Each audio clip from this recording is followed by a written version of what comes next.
Assalamualaikum warahmatullahi wabarakatuh. Kami dari kelompok 5 yang beranggotakan dengan saya sendiri, Desi Fauzia, dengan NIM 20233017, dengan NIM 20233018, dan Duma Devina dengan NIM 20233019. Baiklah, kami akan mempresentasikan materi yaitu tentang kebijakan dividen. Yang mana materi yang pertama akan saya jelaskan sendiri, yaitu yang pertama pengertian dari dividen. Dividen adalah proporsi laba atau keuntungan yang dibagikan kepada para pemegang saham dalam jumlah yang sebanding dengan jumlah lembar saham yang dimilikinya. Semua kebutuhan ataupun kerugian yang diperoleh perusahaan selama berusaha dalam satu periode tersebut dilaporkan oleh direksi kepada para pemegang saham dalam suatu rapat pemegang saham. Selanjutnya, pengertian dari kebijakan dividen. Kebijakan dividen ini adalah suatu keputusan manajemen keuangan untuk menentukan besarnya presentasi laba yang dibagikan kepada para pemegang saham dalam bentuk kas dividen, stabilitas dividen yang dibagikan, dividen saham atau stok dividen, pemecah saham atau stock split, dan penarikan kembali saham yang beredar yang semuanya ditujukan untuk meningkatkan kemakmuran para pemegang saham. Jenis-jenis dari dividen yang pertama ada dividen tunai, merupakan dividen yang dibagikan dalam bentuk uang tunai kepada para pemegang saham. Yang kedua, dividen saham adalah dividen yang dibagikan dalam bentuk saham kepada investor. Yang ketiga, dividen properti merupakan dividen yang dibagikan dalam bentuk aset. Yang keempat, dividen interim adalah dividen yang dibagikan sebelum perusahaan melakukan pembukuan tahunan kepada para pemegang saham. Yang kelima, dividen scrip.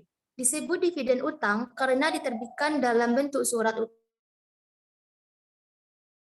investor. Dan yang terakhir, dividen likuidisasi merupakan dividen yang dibagikan ketika perusahaan mengalami kebangkrutan.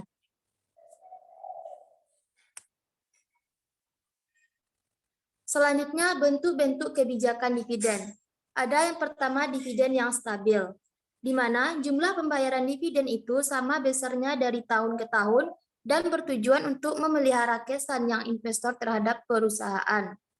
Yang kedua, dividen payout ratio atau DPR yang tetap.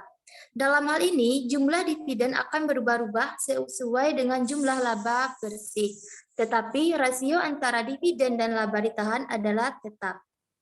Yang ketiga, dividen dengan penetapan jumlah dividen minimal plus jumlah ekstra tertentu. Menetapkan jumlah rupiah minimal dividen per lembar saham tiap tahunnya, perusahaan juga membayarkan dividen ekstra di atas jumlah minimal tersebut. Dan yang terakhir, dividen yang fleksibel, di mana dividen yang besarnya setiap tahun disesuaikan dengan posisi finansial dan kebijakan finansial dari perusahaan yang bersangkutan. Baiklah, untuk materi selanjutnya akan dijelaskan oleh Devi Fitriani.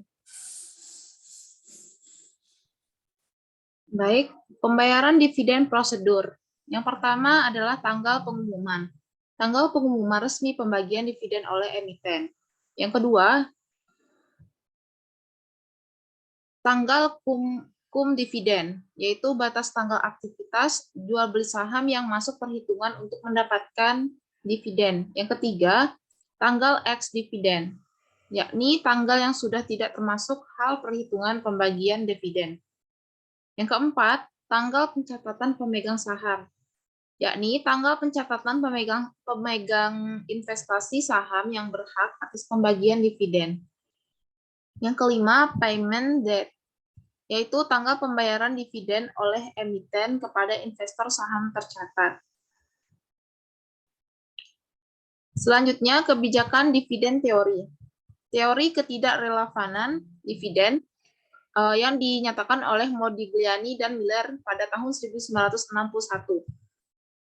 MM berpendapat bahwa nilai perusahaan ditentukan oleh earning power dan aset perusahaan tersebut. Dengan demikian, nilai perusahaan ditentukan oleh keputusan investasi. MM menyatakan bahwa dividen tidak relevan berdasarkan asumsi-asumsi di bawah ini.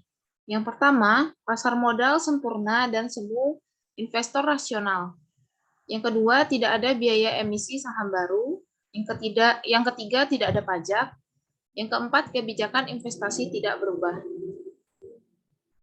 Yang kedua, teori bird in the hand yang dinyatakan oleh Myron Gordon dan John Slitner berpendapat bahwa ekuitas atau nilai perusahaan akan turun apabila rasio pembayaran dividen dinaikkan. Yang kedua, alasan mendukung pembayaran dividen tinggi, yang pertama mengurangi ketidakpastian, yang kedua mengurangi konflik keagenan antara manajer dengan pemegang saham. Yang ketiga adalah teori modal dividen residual.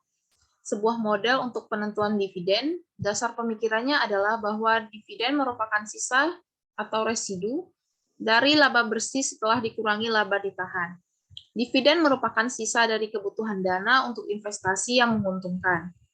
Dividen ditentukan oleh 4 faktor. Yang pertama, preferensi investor atas dividen versus capital gain.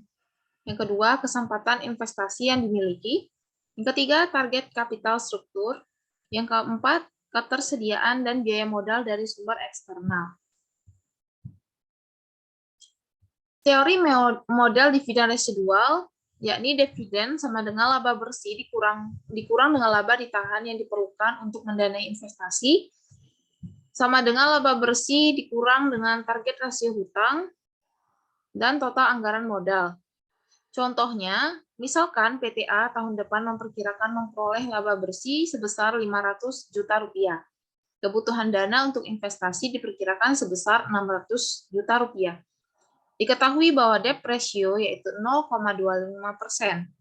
Dividen sama dengan 500 juta dikurangkan, di sini buka kurung, 0,75 dan 500 sama dengan 500 dikurang 375 menghasilkan 125. Selanjutnya materi dividen saham akan dilanjutkan oleh rekan saya yakni Duma. Kepada Duma dipersilahkan.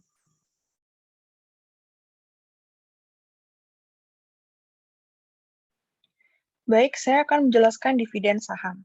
Dividen saham adalah dividen yang dibagikan perusahaan kepada para pemegang saham dalam bentuk lembar saham. Jadi, pemberian stok dividen ini dilakukan dengan cara mengubah sebagian laba ditahan menjadi modal saham yang pada dasarnya tidak mengubah jumlah modal sendiri. Syarat-syarat dividen saham. Yang pertama, saldo laba ditahan mencukupi. Yang kedua, disetujui oleh Rapat Umum Pemegang Saham atau RUPS. Dan yang ketiga, harga teoritis saham sesuai dengan peraturan yang ada. Selanjutnya, pemecahan saham atau stock split. Peningkatan jumlah saham beredar dengan mengurangi nilai nominal, atau pemecahan nilai nominal saham ke dalam nilai nominal yang lebih kecil. Tujuannya untuk menempatkan harga pasar saham dalam trading range tertentu. Contoh soal, PT Abadi menentukan stock split dari 1 menjadi 2 saham. Komposisi modal sendiri perusahaan adalah sebagai berikut. Saham biasa, itu nominal dengan harga 5.000 dengan jumlah lembar saham yaitu 600.000 lembar dengan total 3 juta. Kemudian capital surplus dengan total 1.500.000, kemudian laba ditahan 7.500.000 dan modal sendiri 12 juta. Setelah stock split, komposisi modal sendiri menjadi saham biasa dengan nominal 2.500 dengan lembar saham 1.200.000 lembar dengan total 3 juta, kemudian capital surplus dengan total 1.500.000, laba ditahan 7.500.000 dan modal sendiri 12 juta. Setelah stock split, nilai nominal saham menjadi setengah kali 5.000, sehingga totalnya menjadi 2.500 per lembar. Investor yang semula memiliki 100 lembar saham setelah stock split, jumlah saham yang dimilikinya menjadi 2 kali 100 lembar, sama dengan 200 lembar, meskipun total nilainya tidak mengalami perubahan. Kekayaan investor tidak berubah, sehingga tidak ada keuntungan ekonomis yang diperolehnya dari stock split. Selanjutnya, stok pembelian saham.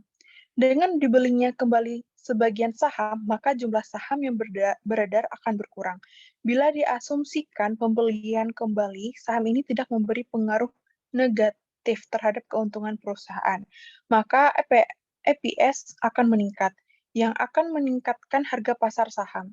Kenaikan harga pasar saham itu akan memberikan capital gains sebagai ganti dividen kepada para pemegang sahamnya. Contoh soalnya, PT ABC memiliki IT tahun 2017 sebesar 200 juta dan 50% akan didistribusikan kepada pemegang saham sebagai dividen kas. Jumlah saham beredar 50.000 lembar. Harga saham saat ini adalah 20.000 per lembar. Pilihan mana yang terbaik bagi PT ABC?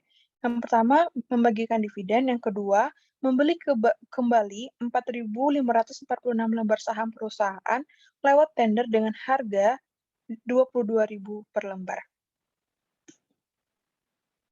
Untuk alternatif pertama, yaitu pembayaran dengan dividen tunai. Dividen atau lembar saham yaitu 2 juta dikali 50% dan dibagi 50.000 sama dengan 2.000 per lembar. Untuk alternatif kedua, pembelian kembali saham sebelum stock repurchase.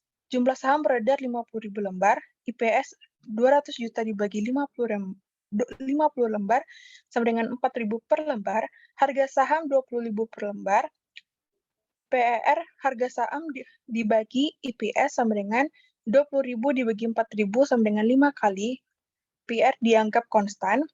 Kemudian setelah stock repurchase, yaitu jumlah saham beredar menjadi 50.000 dikurang 4.546, sehingga totalnya menjadi 45.454 lembar. Kemudian IPS 200 juta dibagi 45.454 menjadi 4.400 lembar. Kemudian harga saham PER dikali IPS sama dengan 5 dikali 4.400 sama dengan 22.000 per lembar. Kemudian capital gains itu 22.000 dikurang 20.000 sama dengan 2.000 per lembar. Kesimpulannya, dari pembayaran dividen tunai maupun pembelian kembali saham, investor akan menerima hasil yang sama, yaitu 2.000 per lembar saham. Yang kedua, karena adanya repurchase stock, maka harga saham PT ABC meningkat 2.000 dan IPS juga naik menjadi Rp400, yaitu dari 4.000 per saham menjadi 4.400 per saham. Sekian presentasi dari kelompok kami. Mohon maaf jika ada penyampaian kata yang salah. Terima kasih.